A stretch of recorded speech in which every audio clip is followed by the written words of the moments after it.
नमस्कार, मैं लेख शेखर शर्मा। आपको बीएससी फर्स्ट ईयर का जो नॉन कोर डेटा पेपर है उसके बारे में आज हम पढ़ेंगे। देखिए, हम पढ़ रहे हैं क्लासिफिकेशन के बारे में। आज हम देखेंगे classification of Annelida, phylum Annelida के बारे में आज हम पढ़ेंगे। इसे संघ एनेलिडा भी कहा जाता है, जिसके कुछ कैरेक्टर्स भी देखेंगे हम और इसका क्लासिफिकेशन अर्थात इसका वर्गीकरण भी हम पढ़ेंगे। देखिए ध्यानपूर्वक, एनेलिडा का अर्थ क्या है। सबसे पहले तो हमें यह समझना होगा कि एनेलिडा का अर्थ क्या है। देखिए आप, एनेलिडा दो शब्दों से मिलकर बना है। इसका जो आधा शब्द है, देखो मैंने क्या बोला है, जो एनेलिडा जो वर्ड है वो टू वर्ड से मिलकर बना है। पहला वर्ड है एनुलस। क्या है पहला वर्ड? एनुलस, जिसका अर्थ होता है लिटिल रिंग अर्थात सूक्ष्म छल्ले। लिटिल रिंग मतलब सूक्ष्म छल्ले या सूक्ष्म वलय। और क्या है सेकंड वर्ड? क्या है यहाँ पर? आइडोस, जिसका अर्थ होता है फॉर्म। ठीक है, यानी कि एनेलिडा ऐसे एनिमल है जिनकी बॉडी के ऊपर क्या पाए जाते हैं? सूक्ष्म वलय पाए जाते हैं। क्या पाए जाते हैं? सूक्ष्म वलय पाए जाते हैं। इस फाइलम के सदस्यों में बाइलेटरल सिमेट्री पाई जाती है। सबसे इंपॉर्टेंट बात, इनके शरीर में द्विपार्श्व सममिति पाई जाती है। द्विपार्श्व सममिति को क्या बोल रहे हैं इंग्लिश में? कि बाइलेटरल सिमेट्री इनके अंदर पाई जा रही है।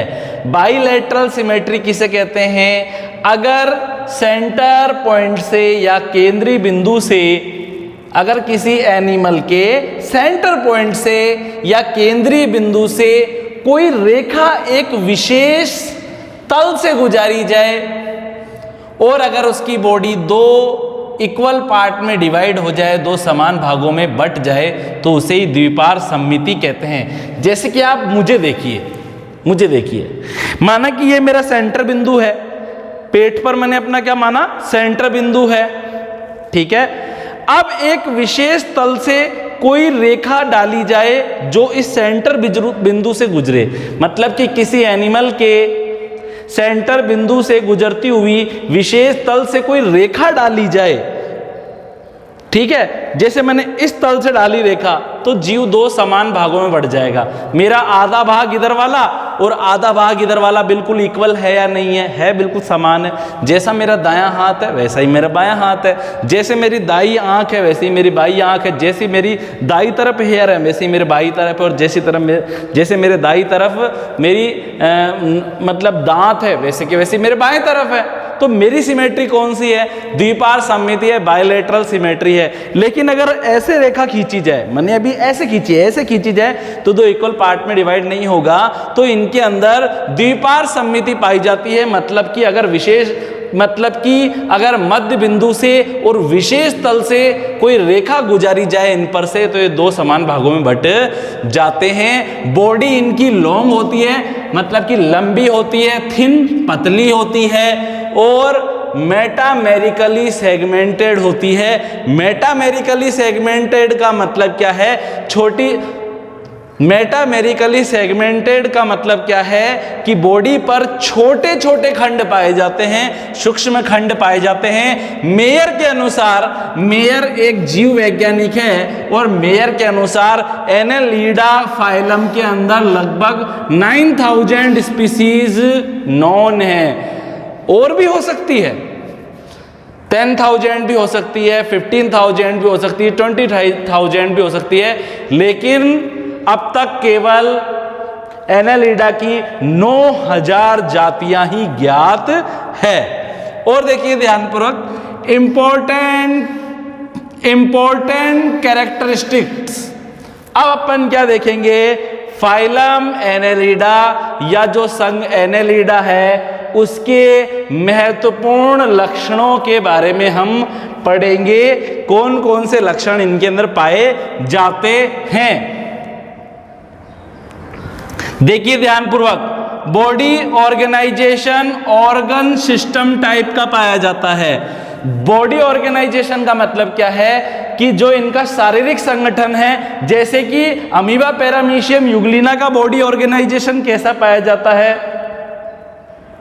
कोशिकीय स्तर का संगठन पाया जाता है, उसमें केवल एक सेल ही तो है वो, ठीक है। यहां पर तो क्या है बच्चों, वेल डेवलप्ड एनिमल है ये, और इसके अंदर आपको एलिमेंट्री केनाल भी मिलेगी और दूसरे ऑर्गन भी इसके अंदर पाए जाते हैं। तो अपन क्या बोल सकते हैं कि जो इसका बॉडी ऑर्गेनाइजेशन है, जो इसका शारीरिक संगठन है, वो ऑर्गन सिस्टम टाइप का पाया जाता है। अंग तंत्र पाए जाते हैं शरीर के अंदर, जैसे हमारे अंदर पाए जाते हैं respiration system, nervous system, digestive system पाए जाते हैं ना हमारे अंदर, रिप्रोडक्टिव सिस्टम, वैसे इसके अंदर भी क्या पाए जाते हैं, ऑर्गन सिस्टम पाए जाते हैं। मोस्ट एनिमल मराइन होते हैं, ज्यादातर एनेलिडा फाइलम के जो एनिमल है वो समुद्री जल में रहने वाले होते हैं, मराइन होते हैं। परंतु कुछ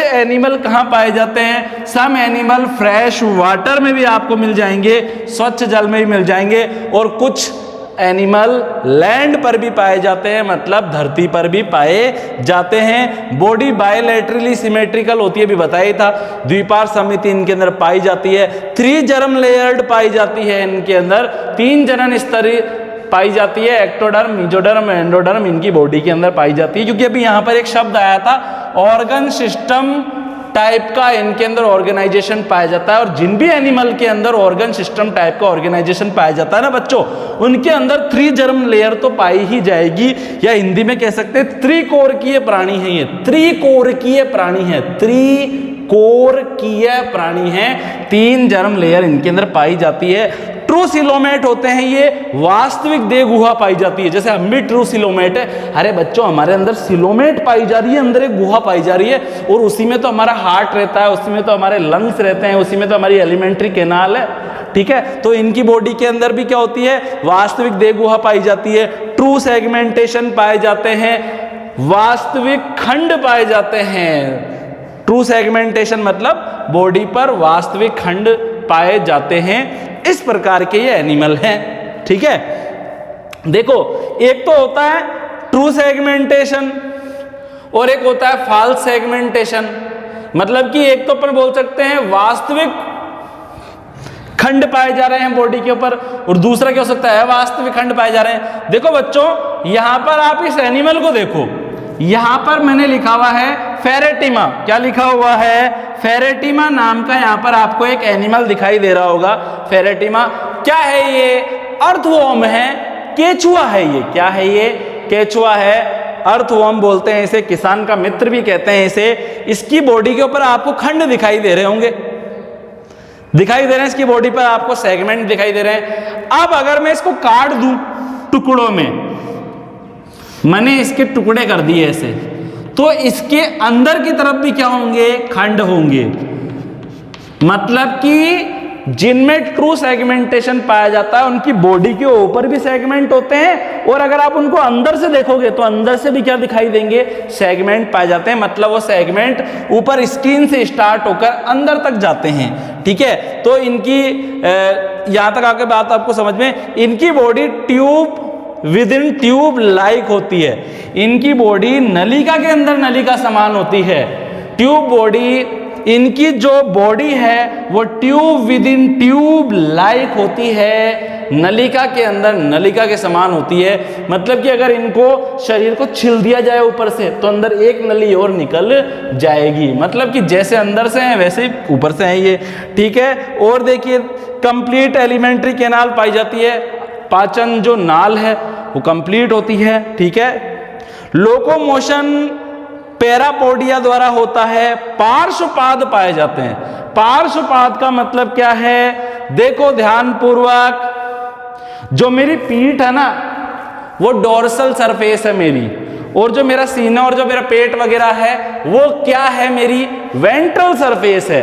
और जहां पे मेरे हाथ जुड़े हुए हैं ना, ये कौन सी सरफेस है बच्चों, ये लेटरल सरफेस है, इसको पार्श्व सतह भी कहते हैं। तो इनके अंदर है ना लेटरल सरफेस के ऊपर क्या पाए जाते हैं, पोडिया पाए जाते हैं, जिन्हें पैरापोडिया या पार्श्वपाद कहते हैं गमन के लिए। आपने तो देखा ही होगा, सेंटीपीड को देखा आपने कभी, कंछला देखा, कंछले के अंदर होता है, बिल्कुल कंचले के समान ही है इसके कुछ जीव तो, लेकिन बच्चों जो कंचला है या जो सेंटीपीड है वो एनेलिडा का सदस्य नहीं है, वो आर्थ्रोपोडा का सदस्य है। मैं चाहता तो इस फाइलम के कुछ एनिमल का नाम भी लेता, लेकिन वो आपको अभी समझ में नहीं आएंगे, क्योंकि इस संघ के, इस फाइलम के आपने थोड़े बहुत एनिमल ही देखे होंगे, और वो थोड़े बहुत एनिमल हैं, एक तो हो गई अपनी जोंक हो गई जिसे लीच बोलते हैं, और दूसरा हो गया अपना अर्थवर्म जिसे केचुआ बोलते हैं सामान्य भाषा में, ये तो आपने देखे होंगे।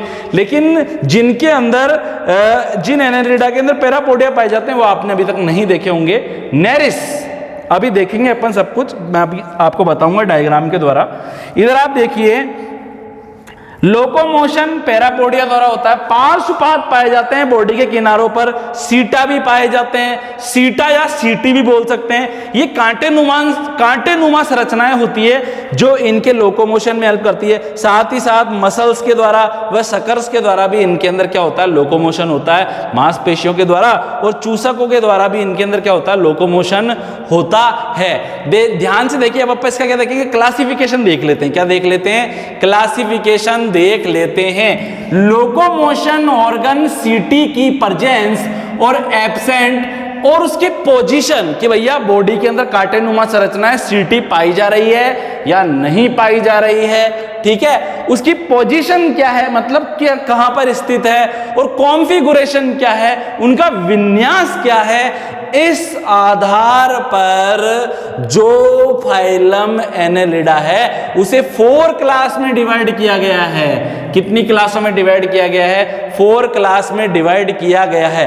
क्लास नंबर फर्स्ट है पोलिकीटा। क्लास नंबर 1 क्या है, पोलिकीटा। टोटल 4 ही क्लासेस रखी गई है इसमें। क्लास नंबर 1 है पोलिकीटा, पोलिकीटा।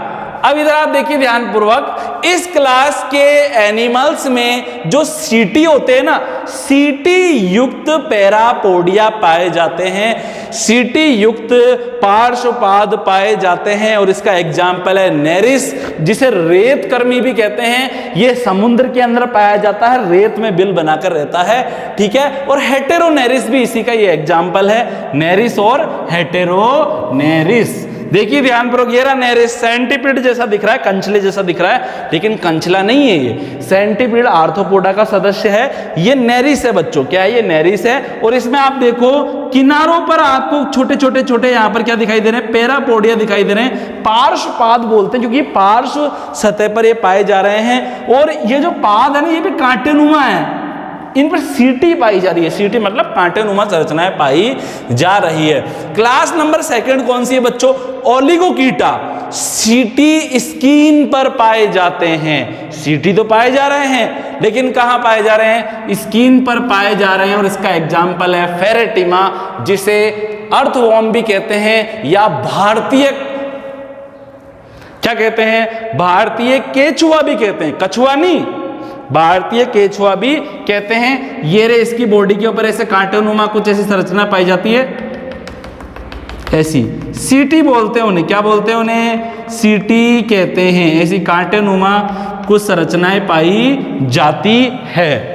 आगे यहां तक आपको बात समझ में, अर्थवर्म है ये रहा फेरेटिमा, जिसे अर्थवर्म या केचुआ भी कहते हैं। भारतीय केचुआ भी इसे कहा जाता है, इंडियन अर्थवर्म के नाम से इसे जाना जाता है। किसान का मित्र है, मिट्टी को उपजाऊ बनाता है, नम बनाकर रखता है ये। क्लास नंबर 3 है हीरोडीनिया।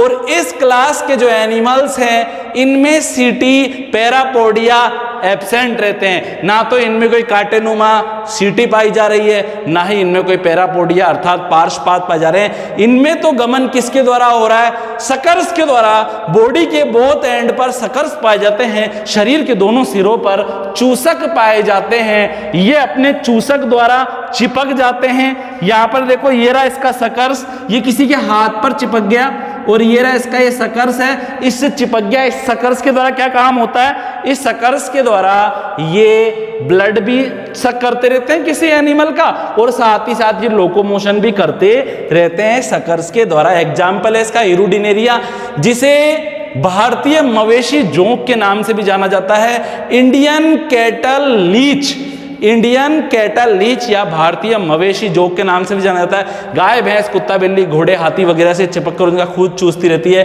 साथ ही साथ जो बोनेलिया है ये भी क्या है बच्चों, ये भी एक प्रकार की लीच है। ये मराइन लीच है, समुद्री जोक है जो कि समुद्र में पाई जाती है। क्लास नंबर 4 कौन सी है बच्चों, आर्की एनेलिडा, और इनमें लोकोमोटरी ऑर्गन या लोकोमोशन करने वाले अंगों का अभाव रहता है। और इसके एग्जाम्पल आप देख लीजिए,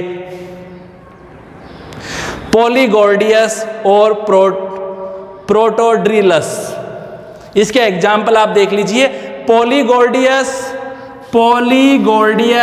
और प्रोटोड्रिलस इसके उदाहरण हैं। यहां पर ये क्या है बच्चों, ये हिरुडिनेरिया है। इसे इंडियन कैटल लीच के नाम से भी जाना जाता है, भारतीय मवेशी जोक के नाम से भी जाना जाता है, खून चूसती है। ये नेरिस है, इसे क्या बोलते हैं, सैंड वॉर्म या रेत कर्मी के नाम से भी जाना जाता है, समुद्र में मिलता है ये क्या है बच्चों, अर्थवॉर्म है। इसे क्या कहा जाता है, इसे इंडियन अर्थवॉर्म के नाम से भी जाना जाता है। इसका बायोलॉजिकल नेम है फेरेटिमा। ठीक है, तो आई होप जो आज मैंने आपको पढ़ाया है वो आपको समझ में आ गया होगा। नेक्स्ट क्लास के अंदर हम क्या देखेंगे, नेक्स्ट क्लास के अंदर हम नेक्स्ट फाइलम का क्लासिफिकेशन देखेंगे। आप सभी अपना ख्याल रखिए।